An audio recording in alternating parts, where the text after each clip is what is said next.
Assalamualaikum warahmatullahi wabarakatuh. Perkenalkan, saya Runi Friandari, calon guru penggerak Angkatan 8 tahun 2023. Saya dari SD Negeri Gunung Simping 1, Cilacap Tengah, Kabupaten Cilacap, Provinsi Jawa Tengah. Tayangan video kali ini untuk menyelesaikan tugas di modul 2.3, koneksi antar materi tentang coaching untuk supervisi akademik. Mari kita simak.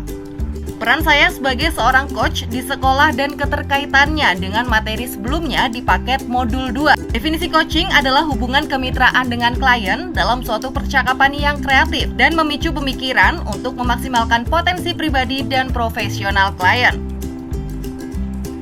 Coaching dalam konteks pendidikan. Ki Hajar Dewantara menekankan bahwa tujuan pendidikan itu menuntun tubuhnya atau hidupnya kekuatan kodrat anak sehingga dapat memperbaiki lakunya.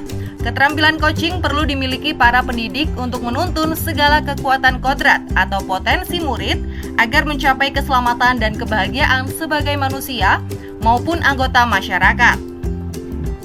Proses coaching sebagai komunikasi pembelajaran antara guru dan murid diberikan ruang kebebasan untuk menemukan kekuatan dirinya dan peran pendidik sebagai pamong dalam memberi tuntutan dan memberdayakan potensi yang ada agar murid tidak kehilangan arah dan menemukan kekuatan dirinya tanpa membahayakan dirinya. Peran saya sebagai seorang coach di sekolah. Pertama, fokus pada coach atau rekan yang akan dikembangkan, yang diawali dengan paradigma berpikir, bertumbuh, dan keberpihakan kepada murid. Kedua, menuntun segala kekuatan kodrat potensi murid agar mencapai keselamatan dan kebahagiaan sebagai manusia maupun anggota masyarakat. Ketiga, sebagai seorang guru, pendidik, atau pamong.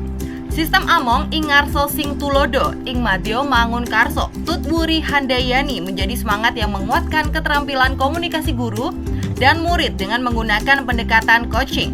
Tutwuri Handayani menjadi kekuatan dalam pendekatan proses coaching dengan memberdayakan Andayani atau Handayani, semua kekuatan diri pada murid.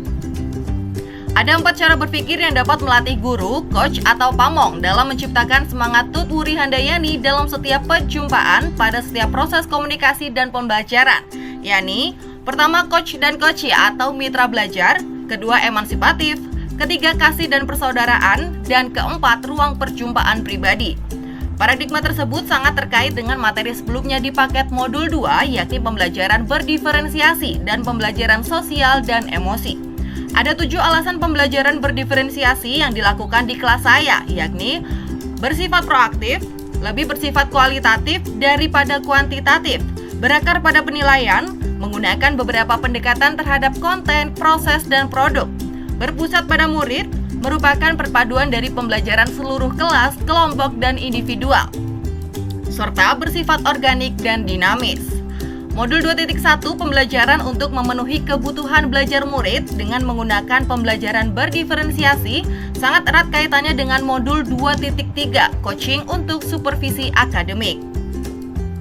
Pembelajaran berdiferensiasi dilakukan untuk meningkatkan kualitas pembelajaran yang berpihak pada murid, agar murid memiliki kompetisi sosial dan emosional yang baik. Maka sangat perlu dilatih secara kontinu tentang modul 2.2 pembelajaran sosial dan emosional yang mencakup kesadaran diri, manajemen diri, kesadaran sosial, keterampilan berelasi, dan pengambilan keputusan yang bertanggung jawab. Keterkaitan keterampilan coaching dengan pengembangan kompetensi sebagai pemimpin pembelajaran. Ada 4 macam paradigma berpikir coaching, yakni fokus pada coach, rekan yang akan dikembangkan, bersikap terbuka dan ingin tahu, memiliki kesadaran diri yang kuat, dan yang keempat, mampu melihat peluang baru dan masa depan. International Coaching Federation mendefinisikan coaching sebagai kemitraan dengan klien dalam suatu proses kreatif dan menggugah pikiran untuk menginspirasi klien agar dapat memaksimalkan potensi pribadi dan profesional yang dimilikinya melalui proses yang menstimulasi dan mengeksplorasi pemikiran dan proses kreatif. Prinsip coaching ada 3, yakni kemitraan, proses kreatif, dan memaksimalkan potensi. Ada 3 kompetensi inti yang penting dipahami, diterapkan, dan dilatih secara terus-menerus saat melakukan percakapan coaching kepada teman sejawat di sekolah, yakni kehadiran penuh atau presence, Kedua, mendengarkan aktif atau menyimak. Dan ketiga, mengajukan pertanyaan berbobot. Salah satu referensi yang dapat kita gunakan untuk mengajukan pertanyaan berbobot hasil dari mendengarkan aktif yaitu Rasa yang diperkenalkan oleh Julian Treasure. Rasa merupakan akronim dari Receive, Appreciate, Summarize, dan Ask yang dijelaskan sebagai berikut. R. Receive atau terima, yang berarti menerima, mendengarkan semua informasi yang disampaikan coach. Perhatikan kata kunci yang diucapkan. A. Appreciate atau apresiasi, yaitu memberikan apresiasi dengan merespon atau memberikan tanda bahwa kita mendengarkan coach. Respon yang diberikan bisa dengan anggukan, dengan kontak mata, atau melontarkan "oh, ya". Bentuk apresiasi akan muncul saat kita memberikan perhatian dan hadir sepenuhnya pada coach, tidak terganggu dengan situasi lain atau sibuk mencatat.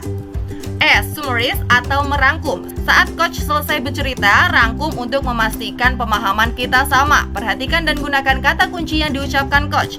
Saat merangkum bisa digunakan potongan-potongan informasi yang telah didapatkan dari percakapan sebelumnya. Minta coach untuk konfirmasi apakah rangkuman sudah sesuai. A. X atau tanya, sama dengan apa yang sudah disampaikan sebelumnya terkait mengajukan pertanyaan berbobot. Berikut ini adalah hal-hal yang perlu diperhatikan saat mengajukan pertanyaan. Pertama, ajukan pertanyaan berdasarkan apa yang didengar dan hasil merangkum summarizing. Kedua, ajukan pertanyaan yang membuat pemahaman coach lebih dalam tentang situasinya. Ketiga, pertanyaan harus merupakan hasil mendengarkan yang mengandung penggalian atas kata kunci atau emosi yang sudah dikonfirmasi. Keempat, dalam format pertanyaan terbuka menggunakan apa, bagaimana, seberapa, kapan, siapa, atau di mana. Kelima, hindari menggunakan pertanyaan tertutup, mengapa, atau apakah, atau bahkan sudahkah. Percakapan berbasis coaching dengan alur Tirta. Tirta dikembangkan dari salah satu model umum coaching yang dikenal sangat luas dan telah banyak diaplikasikan, yaitu Grow Model, Goal, Reality, Options, dan Will. Pada tahap 1, goal atau tujuan, coach perlu mengetahui tujuan apa yang hendak dicapai coach dari sesi coaching ini. Kedua, reality atau hal-hal yang nyata, proses menggali semua hal yang terjadi pada diri coach. Ketiga, option atau pilihan. Coach membantu coachee dalam memilah dan memilih hasil pemikiran selama sesi yang nantinya akan dijadikan sebuah rancangan aksi. Keempat, will, keinginan untuk maju, komitmen coachee dalam membuat sebuah rencana aksi dan menjalankannya. Tirta dapat dijelaskan sebagai berikut. Yang pertama, tujuan umum atau tahap awal di mana kedua pihak coach dan coachee menyepakati tujuan pembicaraan yang akan berlangsung. Idealnya tujuan ini datang dari coachee. Yang kedua, identifikasi. Coach merupakan penggalian atau pemetaan situasi yang sedang dibicarakan dan menghubungkan dengan fakta-fakta yang ada pada saat sesi. Ketiga, rencana aksi. Pengembangan ide atau alternatif solusi untuk rencana yang akan dibuat. Keempat, tanggung jawab, membuat komitmen atas hasil yang dicapai dan untuk langkah selanjutnya atau tindak lanjut. Ada 7 prinsip supervisi akademik dengan paradigma berpikir coaching, meliputi yang pertama kemitraan, proses kolaboratif antara supervisor dan guru. Kedua, konstruktif, bertujuan mengembangkan kompetensi individu. Yang ketiga, terencana. Keempat, reflektif. Kelima, objektif, data atau informasi diambil berdasarkan sasaran yang sudah disepakati. Keenam, berkesinambungan. Dan ketujuh, komprehensif, mencakup tujuan dari proses supervisi akademik. Kesimpulannya, jika keterampilan coaching sudah meningkat, maka pengembangan kompetensi sebagai pemimpin pembelajaran akan meningkat pula. Harapannya dapat meningkatkan kualitas pembelajaran yang berpihak pada murid, sehingga murid memperoleh keselamatan dan kebahagiaan. Demikian sajian dari saya, semoga bermanfaat. Terima kasih, salam dan bahagia. Wassalamualaikum warahmatullahi wabarakatuh.